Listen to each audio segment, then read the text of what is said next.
예, 이제 3강 마치고 이제 다시 4강을 시작하겠습니다.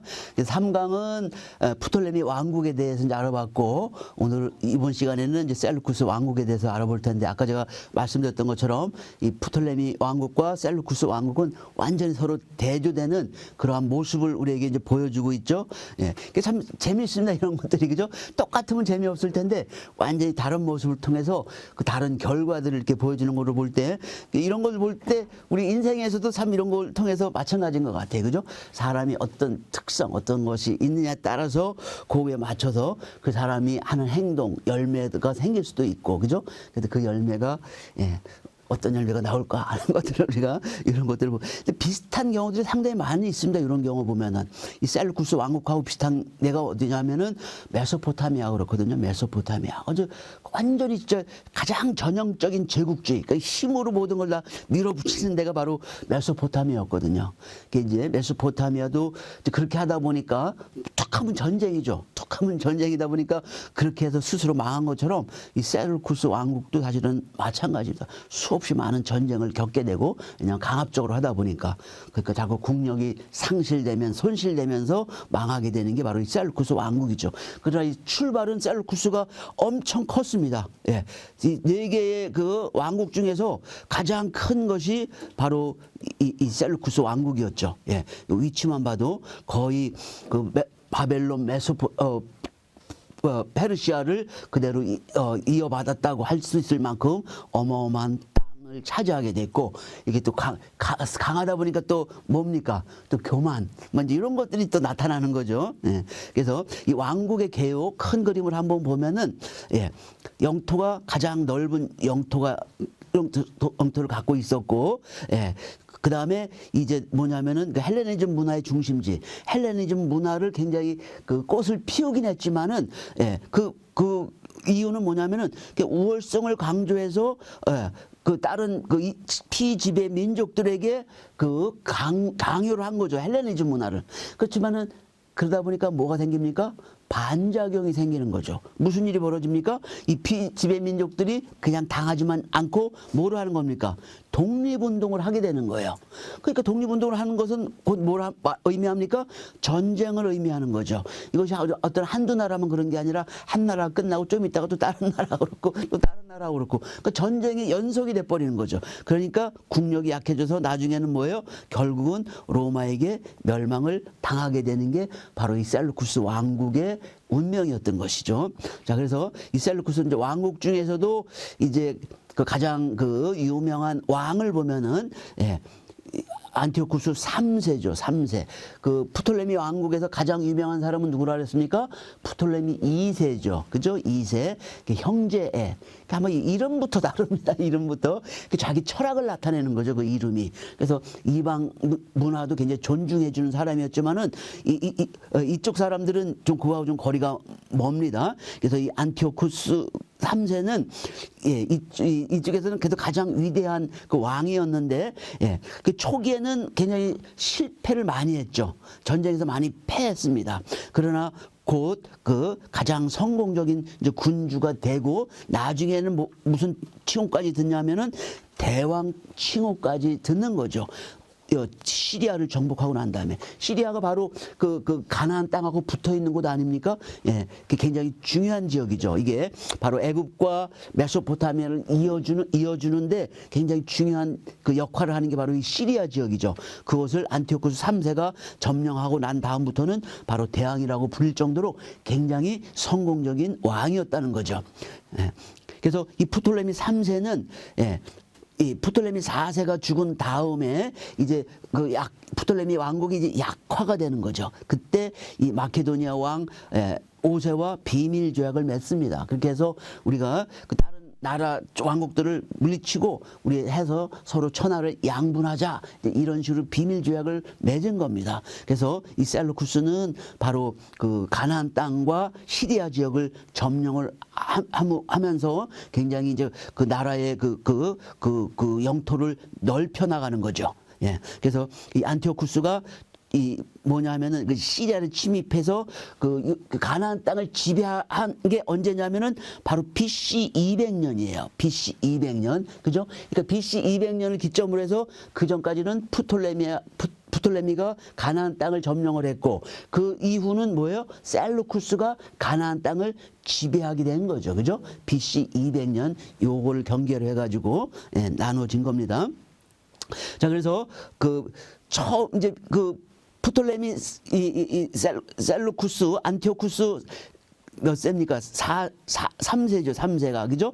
예, 3세가 이제 처음으로 이제 로마에 패하게 되는 거죠. 예, 승승장구하다가 패하고 난 다음부터는 빠른 속도로 쇠퇴하기 시작을 하는 거죠. 이때 뭐가 되는 겁니까? 로마 제국이 엄청나게 부흥을 하기 시작을 하는 거죠. 우리가 처음 시간에 이제 약간의 그 로마 제국의 그 역사에 대해서 제가 간단하게 이제 말씀을 드렸던 것 같은데, 예, 로마 제국이 이제 등장하게 되는 거죠. 예, 등장하게 되면서 이제 그 셀루쿠스 왕국, 알렉산더 대왕 이후 나눠졌던 왕국들이 서서히 쇠퇴하면서 결국 마지막에는 뭐예요? 로마 제국에 의해서 전부 다 점령당하는 이제 그러한 역사가 벌어지는데, 예, 이 이후부터 이제 서서히 이제 그 약화가 되기 시작을 하는 거죠. 셀루쿠스 왕국이. 예, 그래서 일시적으로는 부흥을 했지만은, 그러나 나중에 이제 그 안티오쿠스 4세, 이 사람이 굉장히 악명을 떨치는 사람이죠. 또 우리가 꼭 알아야 될 사람은 바로 이 안티오쿠스 4세인데,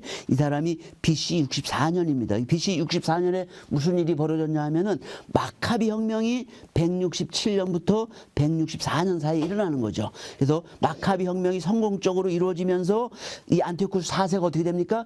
이 가나안 땅에서 쫓겨나는 거죠. 쫓겨나면서 이제 죽게 되고, 그러면서 이제 급속도로 이제 약화가 되는데, 예, 우리의 초점은 바로 이 안티오쿠스 4세. 안티오쿠스 3세는 셀루쿠스 왕국을 가장 넓은 지역을 통치할 수 있게끔 한 그 왕이었죠. 그러나 죽고 나서 안티오쿠스 4세가 그 뒤를 이으면서 그 넓은 왕국을 유지하지 못하고 서서히 줄어드는 것을 이제 우리가 볼 수가 있는데요.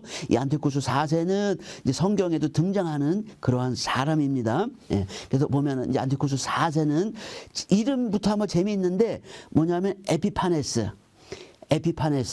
예, 예.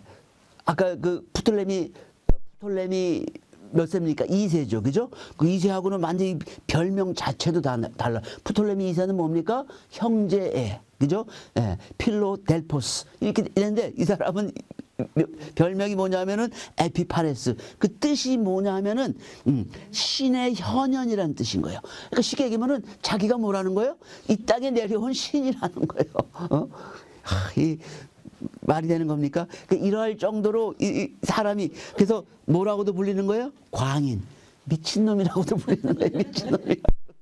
그런 별명이 불릴 정도로 이렇게 하는 거예요. 근데 실제로 이 사람이 하는 거 보면은 진짜 이런 짓을 좀 하는 거예요.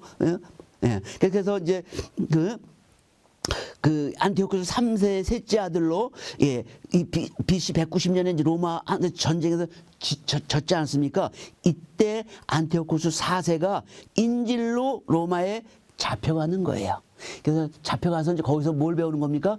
로마 제국의 문물을 배우는 거예요. 제도도 배우고 군대 운영하는 거 뭐 이런 것들을 배운 거죠. 배우고 돌아왔습니다. 돌아왔을 때 이제 셋째 아들이니까 바로 왕이 될 수는 없겠죠. 자기 형인 셀루쿠스 4세가 이제 왕이었는데 반란이 일어나가지고 살해됐습니다.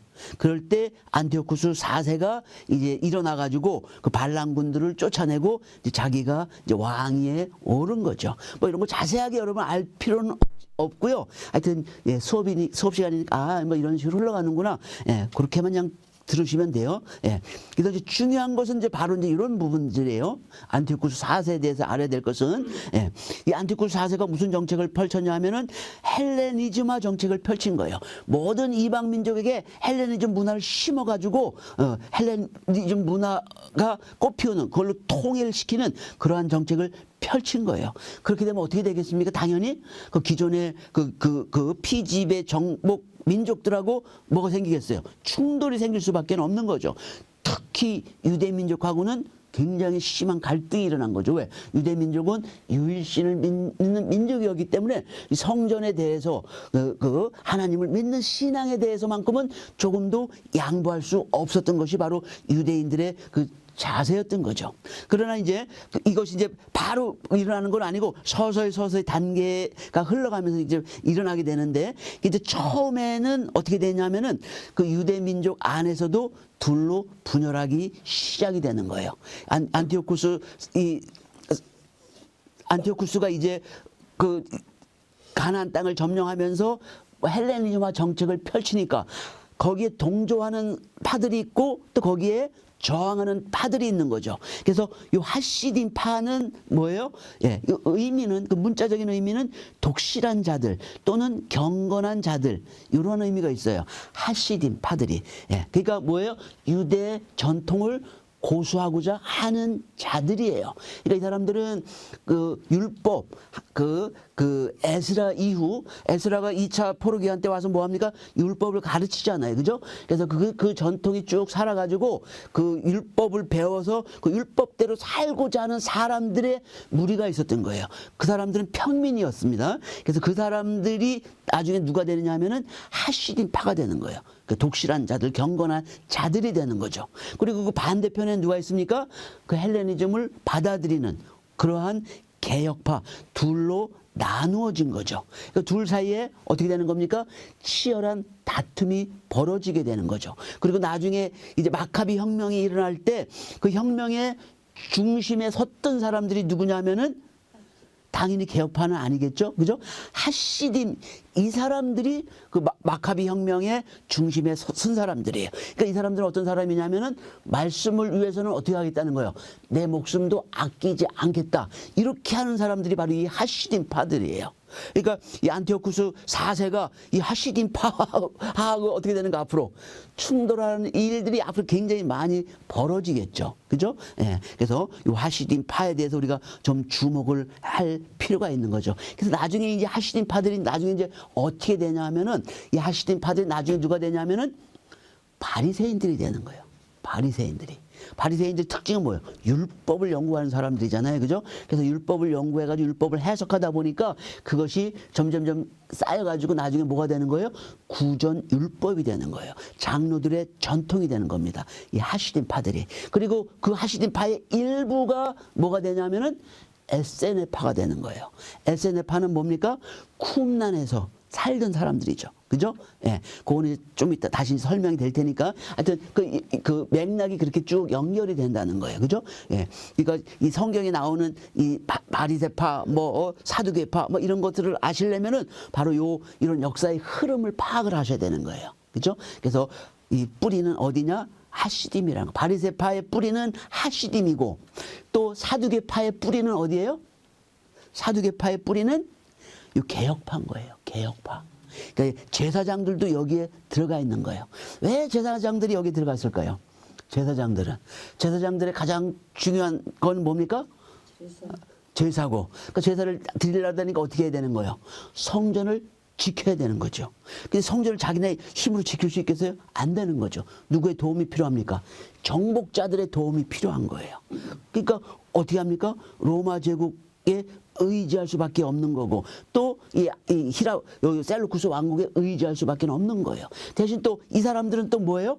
제사장들을 잘 이용하면은 자기네들한테 이익이 되는 거죠. 어떻게 이용을 합니까? 백성들이 이방 왕들의 명령은 안 듣습니다. 그러나 누구 명령은 듣는 거예요? 제사장 말은 듣는 거예요. 그러니까 그 백성들을 다스릴 때 어떻게 해요? 직접 백성들한테 하라 말라 이렇게 하는 것보다도 제사장을 통해서 이렇게 하면은, 그러니까 자치권을 주는 거예요. 자치권을 줘서 너네들이 하는데, 대신 제사장들은 뭐예요? 이 셀루쿠스 왕국이나 로마 제국이 꽉 잡고선 조종을 하는 거죠. 그러니까 서로 이익을 주고받는 거예요. 세상 이치가 다 그렇잖아요, 그죠? 그러면서 서로 상부상조하면서 이렇게 서로의 그 기득권을 유지해 나가는 그러한 모습이 여기에 담겨 있는 거예요, 그죠? 예. 그러나 지금 현재 이제 안티오쿠스 4세가 이스라엘을 이 헬레니즘화 정책을 펼쳐가면서 그러다 보니까 안에는 두 개의 파벌로 이렇게 나눠지는 거예요. 찬성하는 파, 반대하는 파 두 개로 나눠진 거예요. 마치 꼭 뭐 비슷합니까? 일정 시대 때 그죠? 예, 일본이 우리 조선을 점령했을 때 거기에 친일파 또 독립파 이렇게 독립군파 뭐 이런 식으로 나눠지는 것처럼 그런 식인 거예요. 다 뭐 사람 사는 게 비슷한 거 따지고 보면은 그 원리는 비슷한 겁니다. 예. 이렇게 해서 이제 그 헬레니즘화 정책이라는 게 이제 뭐냐 하면은 그 여러 가지 면에 많이 바뀌는 거죠. 그러니까 교육도 헬레니즘 교육. 이때 헬레니즘 교육의 핵심은 뭐냐면 레슬링 같은 거예요. 레슬링. 이 사람들 레슬링을 굉장히 중요시했습니다. 그래서 체육관을 만들어가지고 이 레슬링 교육을 시키고 또 헬레니즘 교육을 받게 하고 헬라어 교육을 받게 하고 또 그것뿐만 아니라 또 뭐도 하는 거예요. 옷도 무슨 식으로 입어요. 예? 유대식 옷을 벗어버리고 어떻게 입는 거예요? 헬라식 옷을 입는 거예요. 또 뭐 어떻게 합니까? 이름도 또 어떻게 하는 거예요? 헬라식으로 바꾸는 거예요. 그 일정 시대하고 비슷하죠, 그죠?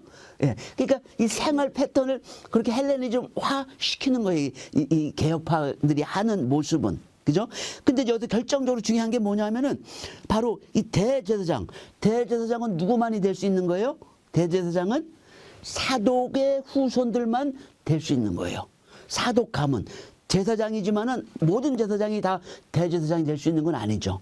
사독 가문의 제사장만이 대제사장이 될 수가 있는 거예요. 그래서 야손은 그렇게 해서 제사장이 됐는데 이 안티오코스 4세가 어떻게 하는 거예요, 이제? 돈을 받고 누구로부터? 메넬라우스라는 사람으로부터 돈을 받고 어떻게 하는 거예요? 대제사장 자리를 넘겨주는 거죠. 근데 이 메넬라우스라는 이 사람은 어느 지파 출신이에요? 베냐민 지파 출신인 거예요. 그죠? 그래서 그 남유다에는 지파가 두 개밖에 안 남아 있었죠. 그죠? 북이스라엘은 10개 지파가 갔고 남유다에는 2개 지파가 있었죠. 그죠? 그 2개 지파가 어떤 겁니까? 유다 지파와 베냐민 지파 2개가 남아 있는 거예요. 그죠? 그래서 남유다 지파는 예수님 당시에도 그렇고 이 베냐민 지파 출신들이 많죠. 누가 있습니까, 여러분? 누가 베냐민 지파 출신 아시는 분 누굽니까? 사울. 그죠? 구약의 사울도 베냐민 지파 출신이고, 그죠? 신약의 사울도 그렇고, 그죠? 예, 바로 베냐민 지파가 그런 거예요, 그죠? 그래서 이 베냐민 지파 출신인 메넬라우스에게 주는 거예요. 이게 말이 안 되는 거죠, 그죠? 그러니까 일반 백성들, 특히 하시딤들은 이거를 받아들일 수가 없는 거예요. 그래서 이제 불만으로 이제 가득 차 있다가 이제 이 사건들이 이제 벌어지기 시작을 하는데, 자, 다시 이 안티오코스 4세의 박해 내용을 조금 이제 자세히 보게 되면은, 예. 그래서 그리스 제국이 하여튼 그 헬레니즘 문화를 그 지역 문화와 잘 접목을 시켜서 참 화려한 꽃을 피웠고, 그죠? 특히 이제 그 간다라 미술 같은 거, 그 인도의 그 간다라 불교 미술, 그죠? 그 불교와 헬레니즘 문화가 이렇게 접목이 돼가지고 찬란한 꽃을 피운 것을 우리가 이제 지난 시간에 잠깐 좀 공부를 했는데, 그렇게 해서 굉장히 긍정적인 측면도 있었던 거예요. 예, 예. 측면도 이제 있었고 또 거기에 동조한 유대인들도 있어가지고 예 헬레주의자들이 있었는데 대부분 이 사람들은 누구냐 하면은 주로 누구예요? 부자들, 다시 말하면 귀족들인 거예요. 돈 많은 귀족들. 근데 이 사람들이 누구냐 하면 전부 다 이 성전과 관련된 이권들이 많이 있지 않습니까? 뭐 장사 관련되고 뭐 하고 이런 것들, 예, 그런 부자들, 또 제사장들, 성전에서 일하는 제사장들, 이런 사람들이 대부분 이 헬레주의자들의 주류를 이룬 거예요. 나중에 이 사람들이 누가 됐다고 말씀드렸나요? 제가 이 사람들이 나중에 누가 되는 거예요? 이 사람들이, 예? 이 사람들이 나중에 부자들, 귀족들과 제사장들이 나중에 사두개인들이 되는 거예요. 사두개인들이. 그죠? 네, 사두개인들. 그러니까 사두개인들의 특징은 뭐예요? 성전을 중심으로 성전의 기득권들이 있는 사람들이 바로 이 사두개인들인 거예요. 지금 이 헬레주의자들이 이렇게 해서 서서히 그 파워를 형성해 나가지 않습니까? 그죠? 그래서 나중에 사두개인들이 되는 거예요. 예, 네. 그렇게 해서 이제 안티오코스 4세는 예, 헬라풍으로 모든 걸 다시 정비를 하는 거예요. 경기장, 학교, 의복, 이름 뭐 이런 등등 전부 다 이렇게 이제 바꾸는 거죠. 예. 예, 특히 이제 이런 식으로 흘러가니까, 지도자들이 이런 식으로 흘러가니까 하시림들은 어떻게 하겠어요? 이게 눈에 찰 수가 없겠죠. 그죠? 당연히 못마땅하게 생각을 하는 거죠. 근데 이제 이때 이제 사건이 벌어지기 이제 시작을 하는데, 예, 아까 말씀드렸던 것처럼 그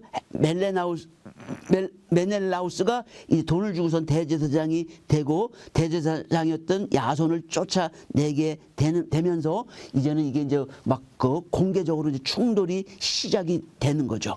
충돌이 심해집니다. 이때 무슨 사건이 벌어지냐면은 안티오쿠스 4세가 이집트를 원정하는 거예요. 그 이집트에는 지금 누가 있습니까? 어느 왕국이 있는 거예요? 지금 이집트는?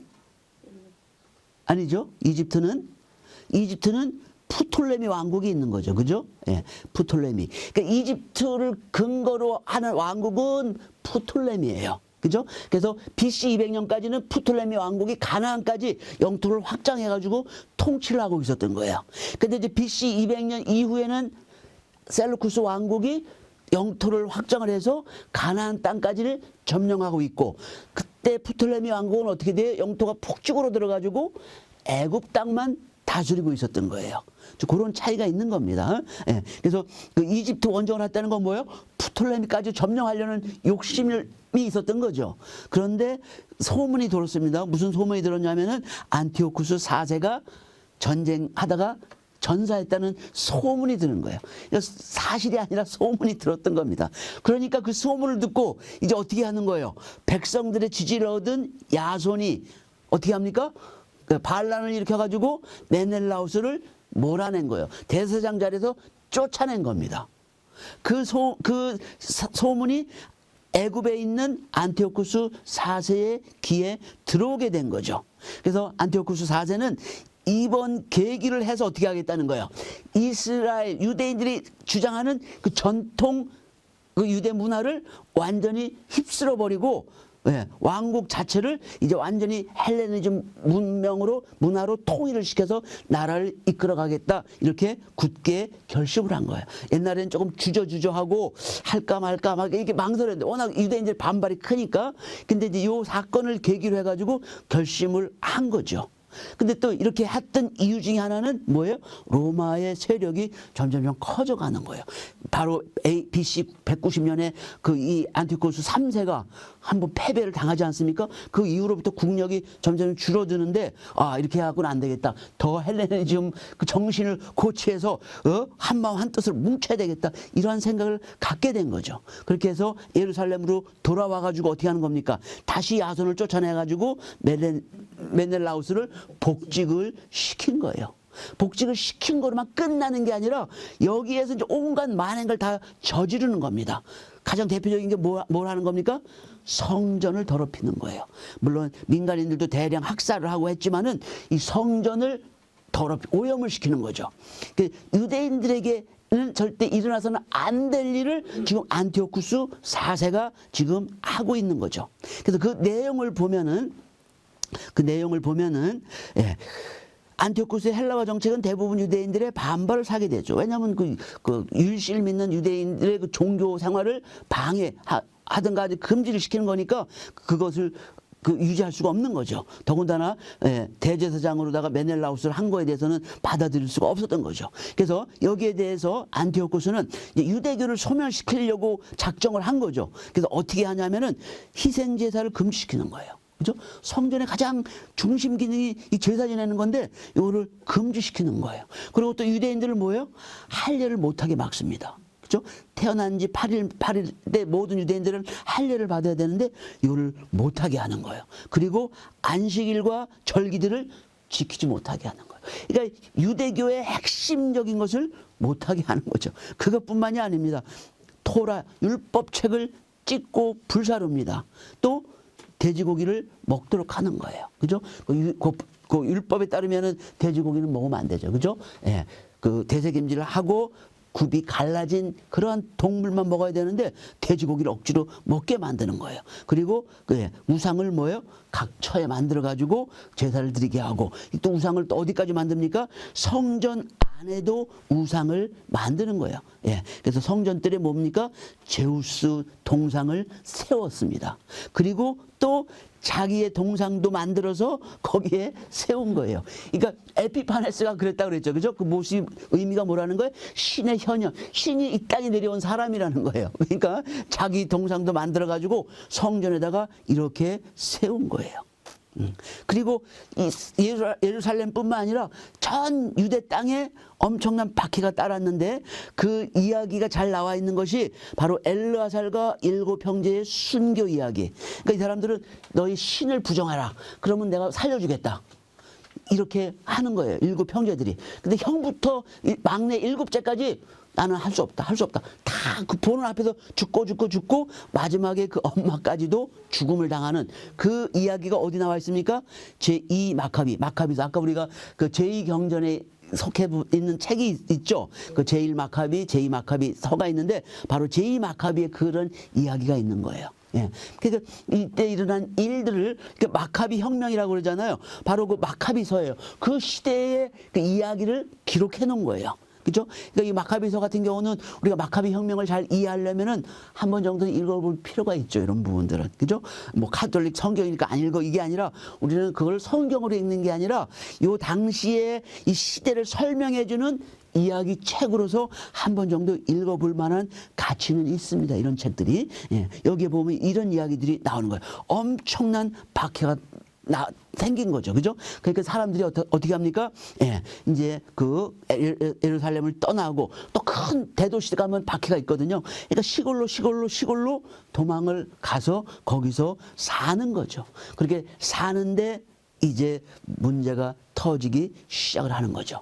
바로 이 유다 마카비의 반란이 일어나는 거예요. 여기에 대해서는 다음 시간에 조금 더 자세하게 이제 공부를 하겠지만은 여기 보면은 무슨 얘기가 나오냐면은 안티오쿠스 4세는 예루살렘 시절에 제우스의 제단을 세우고 자기 우상도 거기다 만들었으며 그 제물을 놓고 제사를 지내게 만들었던 거죠. 그래서 이러한 것에 대항을 해서 BC 167년 이게 바로 마카비 혁명이 일어난 그 시작한 그 해예요. BC 167년에 유다 마카비가 어떻게 합니까? 하시딤. 아까 하시딤 뭐라고 그랬습니까? 어떤 사람들이라고 그랬어요? 경건한 자들이네. 경건한 자들. 그죠? 그 율법을 위해서는 목숨도 아끼지 않고 그 율법을 지키겠다고 맹세한 경건한 사람들이 말 그대로 정말 하나님 말씀대로 살고자 하는 그러한 사람들인 거예요. 사실 영적으로 볼 때는 뭐예요? 우리도 이 하시림이 돼야 되는 거죠. 그죠? 하나님의 말씀을 위해서. 우리 신앙이라는 게 그거 아니에요. 그죠? 말씀을 위해서 나의 모든 것을 바치겠다고 각오만 하면 안 되죠. 실천을 해야죠. 그죠? 그 실천을 하는 사람들이 바로 이 하시딤 아닙니까? 그 하시딤하고 같이 함께 연합이 돼서 봉기를 일으켰고, 이 마카비는 제사장 가문이에요. 제사장 가문이다 보니까, 이제 지도자가 됐던 거죠. 그렇게 해서 그 마을에 공격을 했던 그 군대들을 무찔렀던 거예요. 그렇게 해서, 마침내 BC 164년, 167년에 시작했던 이 마카비 혁명이 BC 164년에 어떻게 됐습니까? 셀루쿠스 왕국을 몰아내고 어떻게 한 거예요? 성전을 다시 그 깨끗하게 정화를 해가지고 하나님 앞에 제사를 다시 지낼 수 있게 된 거죠. 그것을 기념하는 게 뭡니까? 바로 수전절이죠. 수전절. 그죠? 그래서 이 수전절에는 그 유명한 그 예화가 있는데 원래 보통 성전에는 가지가 몇 개 달린 등대를 씁니까? 성전에서는 7개예요. 그죠? 근데 이때는 가지가 몇 개 달린 등대를 쓰는지 혹시 아세요? 이때는 9개예요. 9개. 이제 그거는 다음 시간에 제가 말씀을 드릴게요. 그래서 그게 뭐냐면 이렇게 성전을 이제 회복을 해서 이제 제사를 지내야 되는데 하나님 명령이 뭡니까? 등대불을 꺼트리라고 그랬습니까? 꺼트리지 말라고 그랬습니까? 영원히 꺼트리지 말라고 그런 거예요. 근데 이 동안은 뭐예요? 이 혁명이 일어나서 이렇게 된 동안은 뭐예요? 불이 꺼트린 거예요. 안티오쿠스 4세가 이 등불을 꺼트린 거죠. 그래서 몇 년 동안입니까? 굉장히 오랫동안 불을 켜지 못했던 거예요. 등대불을. 그래서 이때 성전을 회복하면서 제일 먼저 해야 될 게 바로 등대불부터 켜는 거죠. 근데 등대불을 켜려고 그러면 뭐가 필요합니까? 기름. 무슨 기름이 필요한 거예요? 감람류가 필요한 거예요. 감람류 중에서도 어떤 감람류? 우리 성경 이제 자세히 읽어보면 그렇게 나와 있어. 뭐냐면 극상품의 감람류 이렇게 나오는 거예요. 극상품이라 나오는 거예요. 물론 성전에 쓰는 것들은 다 최고의 상품들이지만은 특히 이 감람류 중에서도 극상품이 필요한 이유가 있어요. 왜 그렇습니까? 극상품을 왜 써야 되는 겁니까? 물론 하나님이 모든 걸 최고로 우리가 드려야 되지만은, 그죠? 흠이 없는 최고의 제물도 드려야 되지만은 극상품인 감람류를 강조하는 이유가 있는 거예요. 그 이유가, 네?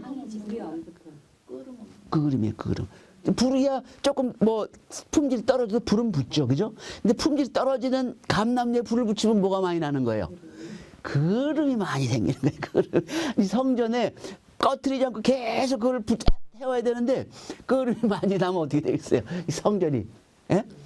그름으로 그냥 막, 여러분 요즘은 볼 수 없지만 옛날에 그 호롱불 쓰고 막 이럴 때, 그죠? 여기 연세 드신 분 권사님들 그런 거 보셨을 거예요. 옛날에, 그죠? 전기 없고 그럴 때. 그거 보면 시골집에 가면은 그름이 고드름처럼 막 이렇게 열려 있는 걸, 저도 옛날에 강원도 산골에 어디 가서 그걸 보는데 잊혀지지가 않는 거예요. 아주 그냥 고드름처럼 이렇게 쫙 매달려 있더라고요, 방에. 그죠? 그러니까 아주 산중이니까 뭐 그런 걸 쓸 수, 경유는가 뭐 되게 아주 값싼 기름을 쓰는 거예요. 그러다 보니까 그름이 많이 나는데 성전도 마찬가지죠. 그래서 그 극상품 올리브유를 자르면 며칠이 걸리냐면은 8일이 걸린다는 거예요. 8일. 8일이 걸리는데 이때 보니까 딱 하루치밖에 안 남아 있다는 거예요. 하루치. 딱 하루치 남아 있으니까 어떻게 되는 겁니까, 이거? 그래서 이 분명히 이제 하루치고 하면 나머지 7일 동안은 뭐예요? 꺼트리고 8일째 다시 감람류를 짜가지고 다시 불을 붙여야 되는 거예요. 예, 어쩔 수가 없이. 그러니까 일단은 불을 먼저 붙인 거죠. 그러면서 마음속으로는 이제 조마조마하고 어쩔 수가 없어 죄송합니다. 이렇게 이런 회개의 기도를 했겠죠. 근데 기적적으로 어떻게 됐다는 거예요? 기적적으로 그 감람류가 하루치밖에 없던 감람류가 그 새로운 감람류를 짤 때까지 어떻게 되는 거예요? 꺼지지가 않았다는 거예요. 기적입니까? 아닙니까? 기적인 거죠. 그래서 이 수전절은 여러 가지, 우리가 보통 이제 그 성전을 다시 회복해서 다시 하나님께 제사를 드리는 그것을 기념하는 날이다. 그래서 수전이라는 게 그 전은 성전을 얘기하는 거거든요. 수는 뭡니까? 수리한다는 뜻이에요. 수리. 그래서 성전을 수리한 것을 기념하는 날. 그래서 수전절 이러는데 그 수전절을 상징하는 것은 뭐냐면은 바로 그 8일 동안 탄 거예요. 그거 8일. 그래서 그 가지가 8개인 그거를 쓰는데 근데 실제로 보면 가지가 9개예요. 9개. 그죠? 성전에는 7개의 가지가 달린 등대를 하는데 수전절 때 쓰는 등대는 뭐냐면은 가지가 9개 달린 거예요. 그래서 한 개는 가운데 있는 한 개거든요. 이거는 뭐예요? 항상 켜 있는 등불이고 나머지 양쪽에 이쪽 4개, 이쪽 4개. 이거는 뭐예요? 이제 하루 이틀 3일 사흘 하루 이틀 3일 사흘 해서 이렇게 하면서 하루씩 불을 켜가지고 나중에 8개를 다 밝히는 거예요. 그죠? 그렇게 해서 9개가 되는 거죠. 그래서 그 9개의 가지가 달린 것이 뭘 상징하는 겁니까? 수전절을 상징하는 거예요. 그래서 이 수전절은 이 빛의 축제라고도 불립니다. 빛의 축제. 빛의 축제. 예. 그래서 요거는 이제 요한복음을 읽어보면은 이제 예수님께서 이제 수전절에 성전에 올라가시는데 이 빛이 예수님을 뭐로 표현하냐면은 자신을 빛이라고 표현하시는 거예요. 그죠? 그러니까 성전이 여태까지 암흑이었던 거예요. 등대불 다 꺼졌잖아요. 그죠?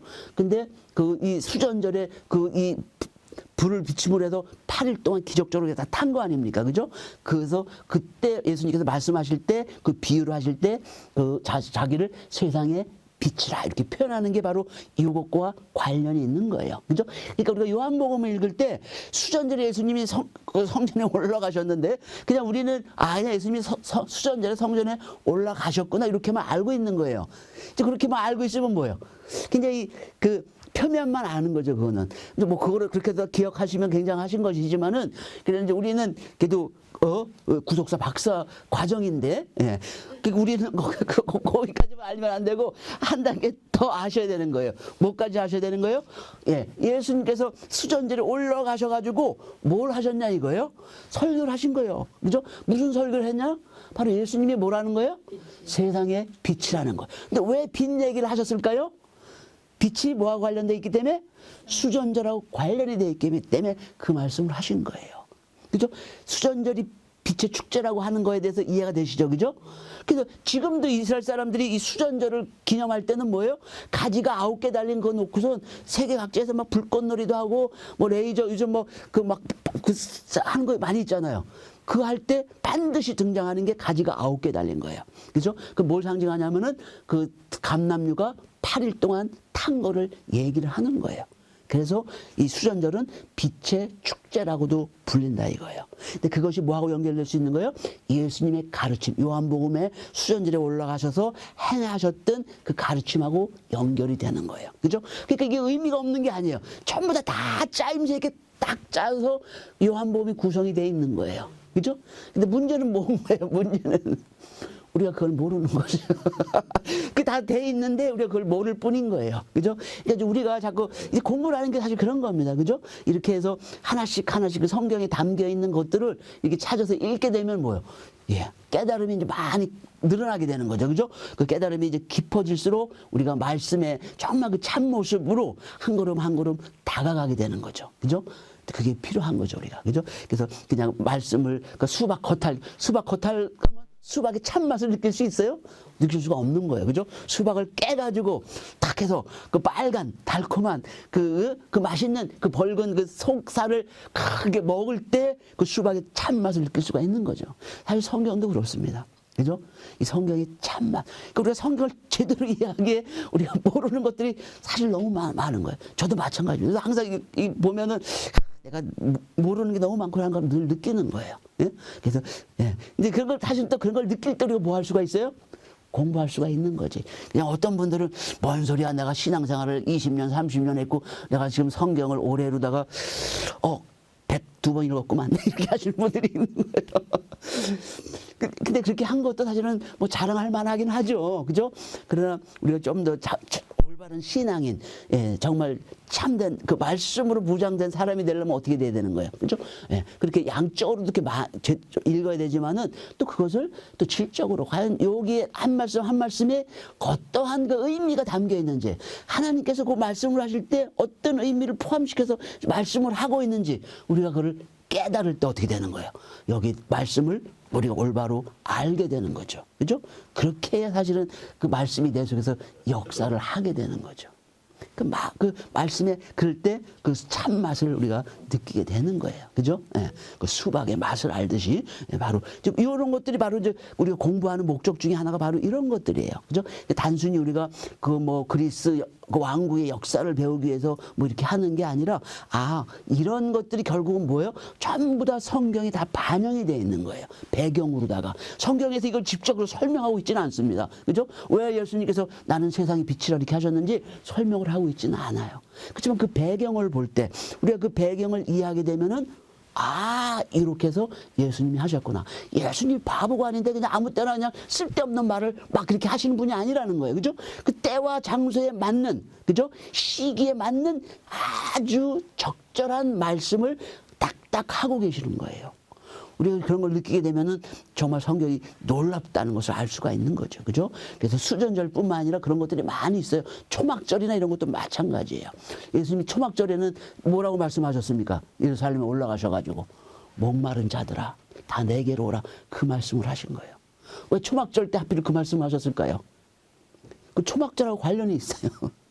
초막절은 어떤 때인가요, 그때가? 이스라엘의 그 자연 환경을 아셔야 되는 거예요. 초막절은 봄절기입니까? 가을절기입니까?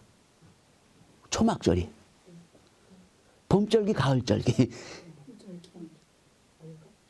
이 배우긴 배워 다 잊어버리네. 봄절기는 뭘 상징하냐면은 예수님의 초림을 상징하는 거예요. 그래서 유월절, 그죠? 무교절, 또 초실절이 봄절기인 거예요. 그죠? 그리고 또 뭐가 있습니까? 그래서 칠칠절. 칠칠절은 또 뭐라고도 부릅니까?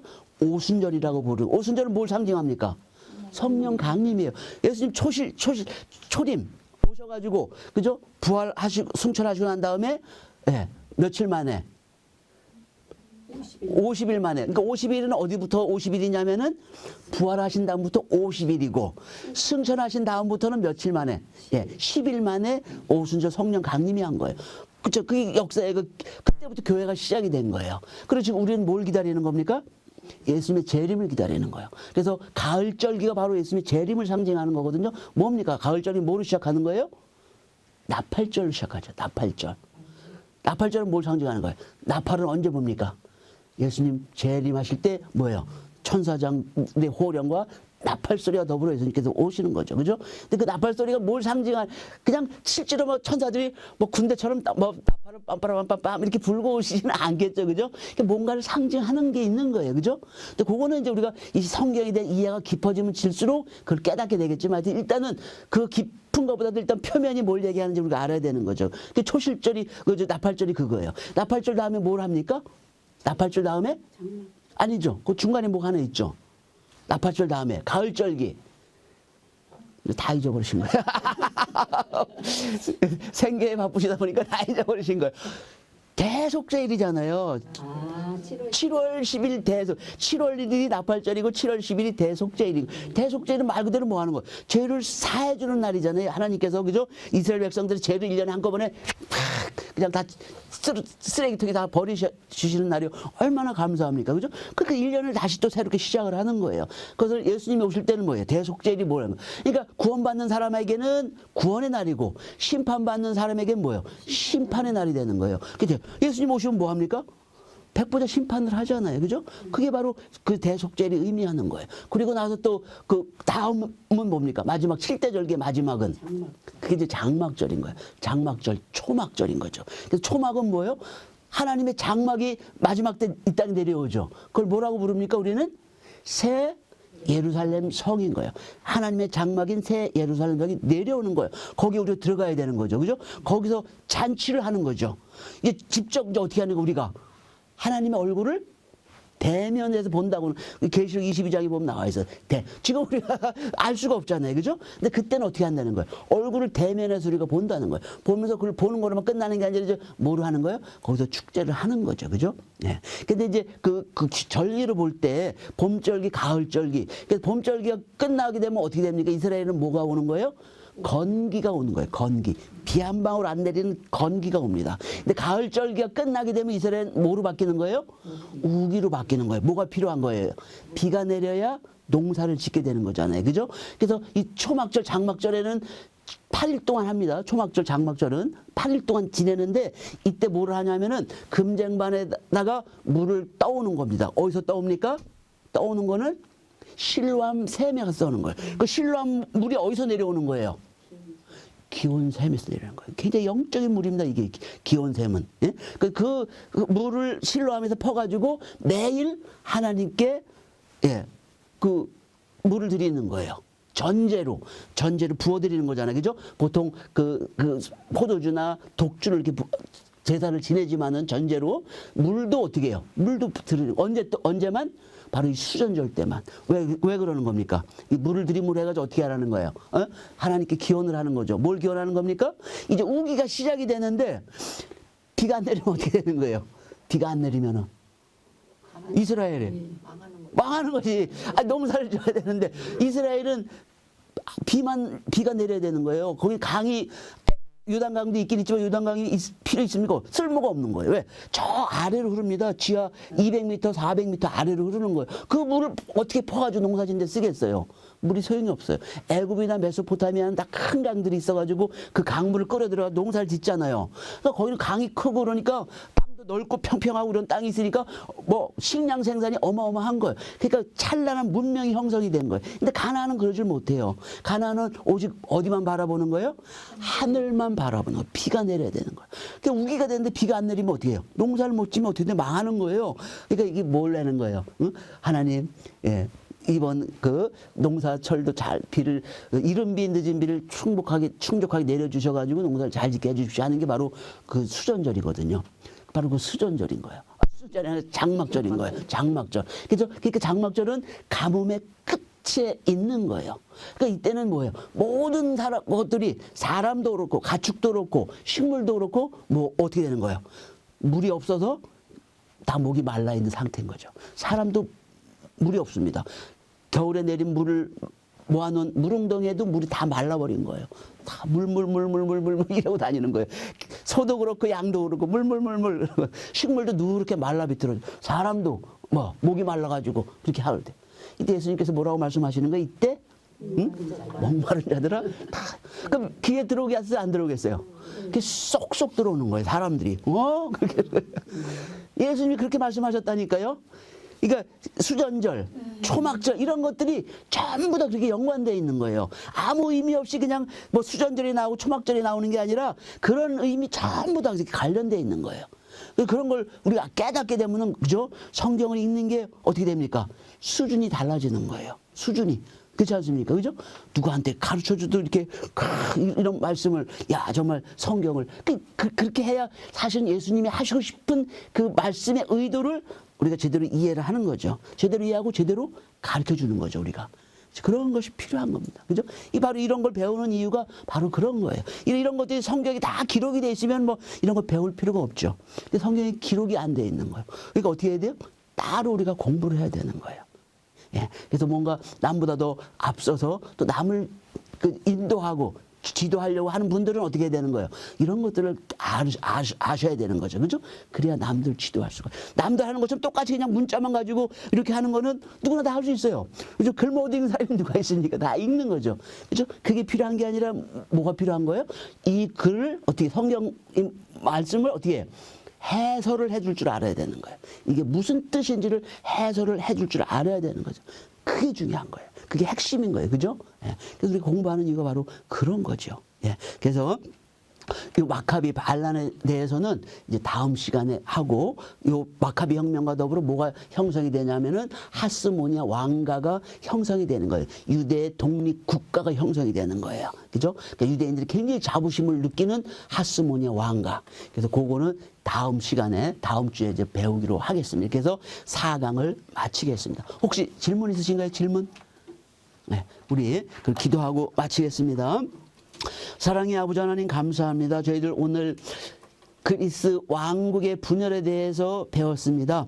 저희들이 이런 것들을 배울 때 그냥 역사를 위해서 공부하는 것이 아니라 바로 성경을 이해하기 위해서 올바르게 깨닫기 위해서 저희들 공부하는 것이라는 걸 저희들 오늘 다시 깨달았사오니 정말 성경에 직접 쓰여져 있지 않다고 해서 저희들이 이 지식을 무시할 것이 아니라 저희들이 남 앞에서 남들을 인도하고 지도해 나갈 때는 이런 것들이 꼭 필요하다는 걸 저희들 오늘 깨달았사오니 이런 공부를 할 때 정말 더욱더 집중해서 할 수 있도록 인도하여 주시고 또 이 수업 시간에만 만족하지 말고 또 여러 자료들을 찾아서 또 그 부족한 지식들을 하나하나 충족해 나감으로 말미암아 성경에 담긴 우리 아버지의 마음을 올바로 정확하게 깨달아서 그 마음을 많은 사람들에게 나눠줄 수 있는 저희들 다 될 수 있도록 축복하여 주시옵소서. 저희들 다음 주 다시 만날 때까지 건강한 모습으로 은혜가 충만한 모습으로 다시 만날 수 있도록 인도해 줄 줄로 믿고 감사드리며 예수 그리스도 이름 받들어 간절히 기도드렸사옵나이다. 아멘.